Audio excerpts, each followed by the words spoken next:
you know, my friend Pius Chang and I, we came onto IP at the exact same time. We had almost like identical contract. Like, hey, we'll give you a signature mallet and you'll come on. So it was really fun to, part of the process, to be talking with him all the time.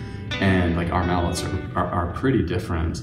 So it's really fun to say like, hey, so did you get this IP thing? Yeah, I got this IP thing. What do you think? And I have to say, like, I love the Cangelosi mallet. It's just fantastic. And I have to say the Pius Chang mallet, I mean, I know we tease each other a little bit or whatever, but like if you really want a mallet that is gonna cost a lot and it's gonna make you like sound like half as good as you really are, that is the mallet. No other mallet will do that. It's really good. Yeah, sure. So I guess like we said earlier, it's definitely an MTV generation sort of thing. I was born in 1982.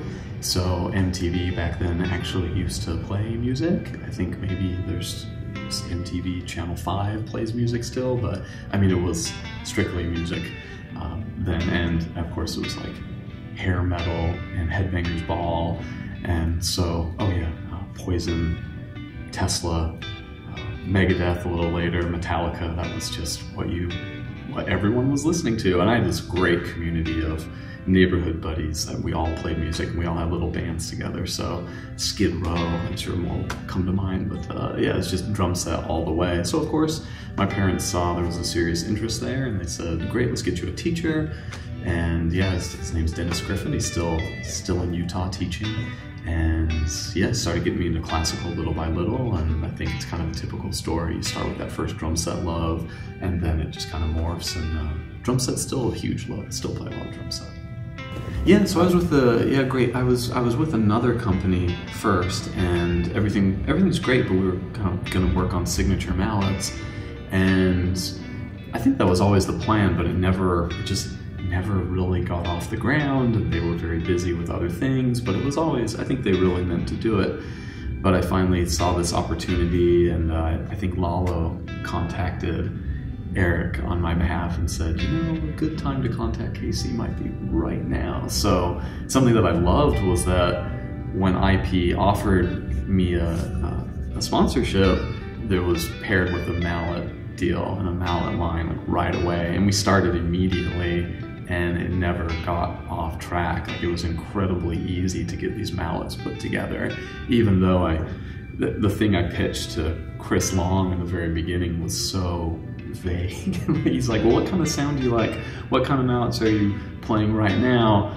And I remember my wife Laurel and I, we got the first prototypes and we pulled them out, and we were just floored at how quickly he got it. Like, he got it on, I think, the first try, really. Like, the mallets were almost done right from the first prototype, and that was from my very vague description and very hard to, yeah, I can't believe he hit the mark like that quickly. So really, from then on, it was about adjusting weights, and it was about aesthetics, really. I think the thing we talked about the longest was literally like the wrap and the color, and is this bamboo silk stuff available in these colors or that color or whatever. And yeah, that was really the thing that actually ended up taking the longest. So it's just been wonderful, and it was just so easy. Yeah, sure. I just like a heavy mallet that you use the weight of your technique to get the instrument to speak. I know there's another side of thinking that you use a harder mallet and you hit delicately and you let the bar do the work, but that's not how I play. That's not how I was taught to play. It's much more, if it comes from you, it's more expressive. So I think you need a mallet that does that for you. So heavy but articulate mallet. You know, the mallets I always loved were ones that got that like really big, round, lush sound. But when you get that round lush, you also tend to lose the percussive side of it. I know when I work with other musicians, they're always saying they want more percussion. Like, they want more articulation in the sound, and they want clarity, and they want it to cut through. And a lot of the music I write is very rhythmic and has a lot of busy passages. So it's great to have that big, lush sound, but also attack.